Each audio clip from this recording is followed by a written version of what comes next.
Once, in a futuristic utopian city, there was a really epic fight between some characters against a monster or beast. Dealing blows both the beasts and the warriors, one of them, after getting hit, mentions to a guy, Lee, who is the main character of this story, to use healing correctly. He uses his ability and we learn that they are in a kinesthetic hyper VR MMORPG, and I don't know what else, called Ergosphere Online. As he activates his ability, he explained how things work. Any type of player can obtain their role, followed by gaining experience and level up like any other game.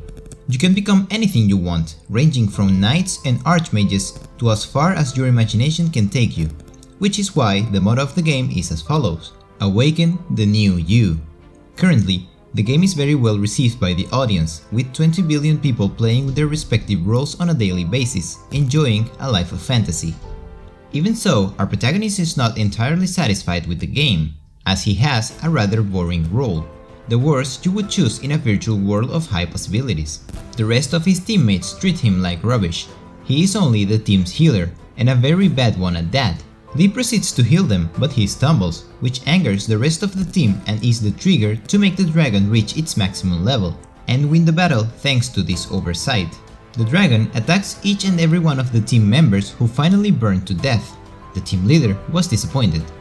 Actually, this time he thought they would be able to defeat the dragon, but they couldn't because of the carelessness and misuse of their boy's healing. Even so, he didn't think much of it, but the one who was furious was this boy, who warns the rest of his teammates to retreat. On the other hand, they were beating Lee rampantly. They were upset for being so useless in battle. He apologizes, but for them it is not enough, and they continue beating him until the leader of the team arrives and stops them. He says that no matter how much they beat him in the game, he will not feel any pain.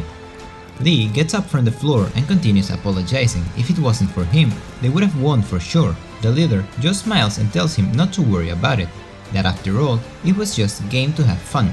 Things won't always go as expected, and he laughs with the main character, but is interrupted by his seriousness. The leader tells him that he still has to make up for his mistake, and what better way than preparing 600 high-quality potions for the next day, since they would be going out again. Our boy is completely shocked. Still, 600 potions is too much money. Even in real life, how is he supposed to get that many potions for so little time?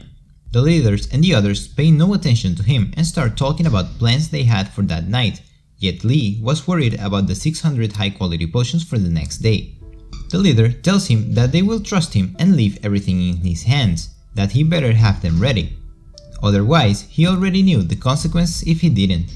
He knew that if he didn't do what they asked for, he would be beaten badly. Lee knows they mean business. He knew that if he didn't do what they asked, he would be beaten badly as they have done before, and not exactly in the game. In fact, they did it in real life. Our protagonist was really worried. Even if he spent all day playing the game, he would only get 300 at most. So he had no choice and decided to step out of his role as healer and log into an alternative account. He logs out of the character to enter another one, that is relevant class, but Lee notices that every time he switched accounts he felt a series of dizzy spells, something that is not very common. He manages to log in, but a warning is thrown at him, which tells him to be aware of the motion sickness that is caused due to the constant role switching he was doing. Lee has to fulfill that mission and observes what will be his next destination. On the other hand, in a high-ranking dungeon called the Red Abyss, were a group of low-level players facing a monster that exceeded them by far. This monster attacked them constantly with great magical force, to the point of killing 2 members of the team. And if that wasn't enough, it was not only magical, but had a range of impressive range on the blows. There were only 2 players left, a boy and a girl, who had to kill this powerful monster on their own. They were scared and worried, but still the boy decided to attack and asked the girl to cover him with her ability. While he attacked, the girl had the ability of resurrection and the boy had the ability of superhuman speed. The boy aims to divert the monster's attention in order to attack it, but what he didn't know was the monster's high hit range. It was finished. There was nothing else to do but die until our boy appears from the shadows and activates his abilities. He manages to deflect the hit that was aimed at the boy. Both the boy and the girl are confused. While Lee fights the monster by facing it and fighting it like it's nothing, Lee was very fast, tougher and much more effective in combat than being a poor quality healer. Lee keeps attacking the monster's vital points until he manages to mutilate one of its horns. Both boys on the other hand were impressed with the protagonist's skills, as he defeated the monsters as if it was an insect. The boy says that if he is able to fight like that against that monster, he must be an eminent player or maybe a classifier from another server. But the monster still had strength to continue fighting, and a purple aura began to surround him. It was the best ability that the monster had, called the Flame of God. It quickly attacked the two boys. Fortunately, they managed to hold off the attack. Lee activates his Avenging ability that has the function of measuring his resistance, and if he falls immediately, he will get an increase of power. Something like a power-up for him. Even so, he wants to finish quickly and combines that ability with another called Ultimatum, to have as a final result the Pavana of the Death. When using it, the main character defeats the monster and comes out victorious of the combat, obtaining a very juicy reward for the items that the monster had released. Lee is relieved and solved his biggest problems for the moment, because if he sold those items, he would get enough money to afford the 600 high quality potions. But nevertheless, the two boys were still impressed by Lee's powers. Although he made it look easy for us, he wasn't at all. But still the boys had never seen someone with such power as they were new to the game. The boy asks Lee to join their team, something he nervously declined because he had his reasons. The boys respect the decision but still asks him to add them as friends, something again declines and withdraws. Both boys were disappointed because they thought he had not accepted them because they were so low level. However, that was not the reason. Lee knows that if he joins a team, later to separate from them, it would be a complete problem, and he would not have the same reward that he would have being alone, leaving him very little capital for his profile. He soon had already achieved what he wanted, but he realizes that in real life it is very late and he had to do some homework, to what the protagonist quickly tries to log out of the game, but he gets a warning, which was strange because he hadn't got one before. He tries again, but he gets another one, and so on, until he finally logs out of the game. Lee was tired and worried because he had to do his homework. He gets up to do them, but he feels something different. His eyesight is heavy, something that clearly bothers him. However, he thinks it's because of playing for so long and doesn't pay much attention, but something was happening with his virtual reality glasses, because they were throwing alerts about some transfer of physical and matter until Lee falls to the ground and begins to vomit. Then he notices that his physique has changed completely. He had the same physique as his video game character, the Avenger. His glasses were still receiving alerts, and before he finished talking, the glasses launched another alert warning that the tutorial was about to begin. "What tutorial?" he said. Then he realizes that he had been sent to the roof of the building, something that surprised him too much, as not long ago he was in his room. He's not sure what's going on, because he is sure he logged out of the game, when suddenly he feels a presence behind him. He is not mistaken, as there was a creature that belongs to the game, called the Black Beast. Lee is surprised to see that a beast from the game is in real world. While the protagonist is analyzing everything, the beast attacks him by throwing him off the roof. Lee gets up and goes blank when he sees that he had just been thrown from the 5th floor and was still alive, but he notices that there are two old men talking about the explosion of the building on the rooftop. They don't know what happened, it just exploded all of a sudden. Lee listens and gets even more confused. Couldn't they see the huge beasts that caused the explosion? The beast lunges after him and causes a second explosion, hitting Lee, who is sent away from the battle. There he sees again two strangers talking about the situation. It seems there was an explosion and a lot of people are there watching. Lee speaks to them, but none of them listen to him. They couldn't see him or the beasts. Lee touches them to warn them and realizes that the guy doesn't see him, but he feels the physical contact. However, he wasn't there to analyze the situation. He had to run away from that beast, which comes back in front of him and attacks using a fireball that he dodges. But unluckily, the guy he tried to warn before dies. The situation was tense. Lee was scared.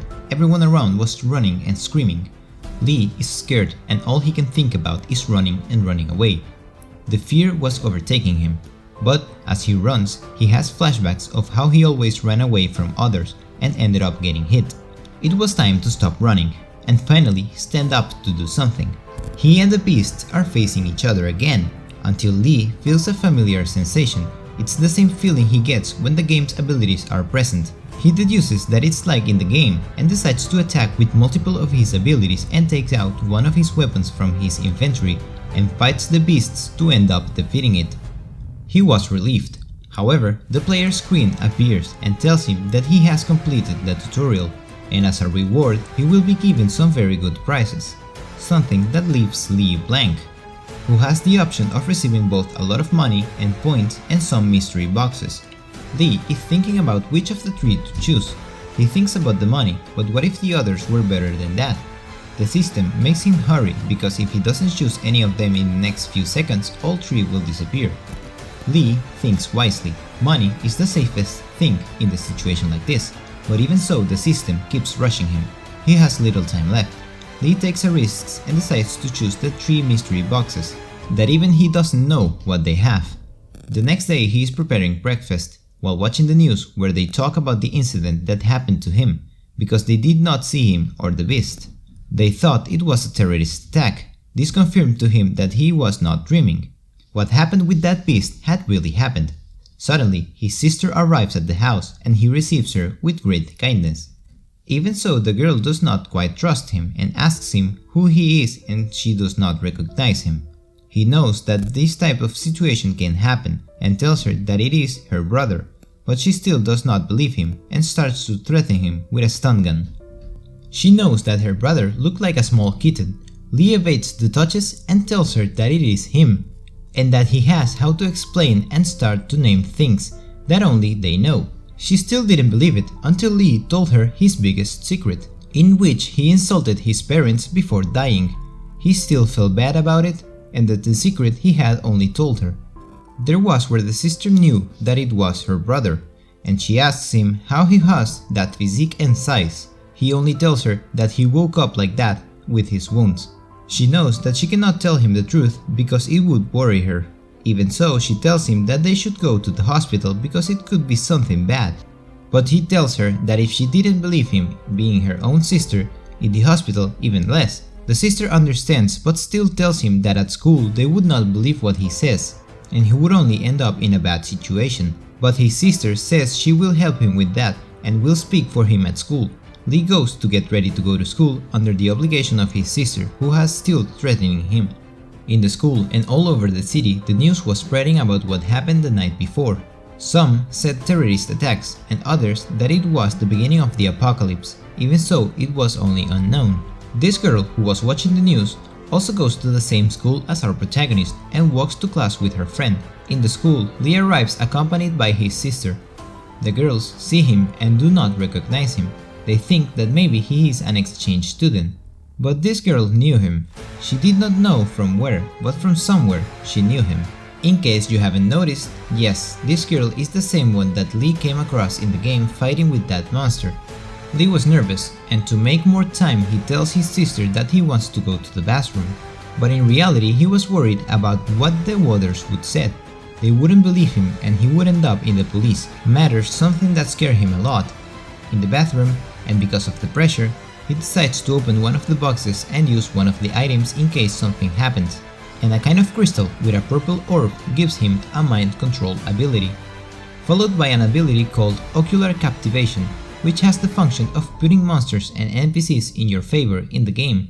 Even so, Lee doesn't know how it will work with people in real life. Lee formulates his plan. The best thing to do was to use the ability if the teacher objected and becomes suspicious of him. So it began. He and his sister went to look for a teacher and found the teacher unconvinced.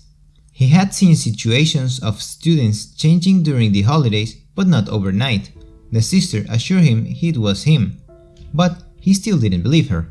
Lee sees the opportunities to use his ability and sets it in motion, when suddenly the vice principal of the school appears to ask about the situation. Lee sees the clearest opportunity in him, so he uses the ability to get him on his side, and it worked.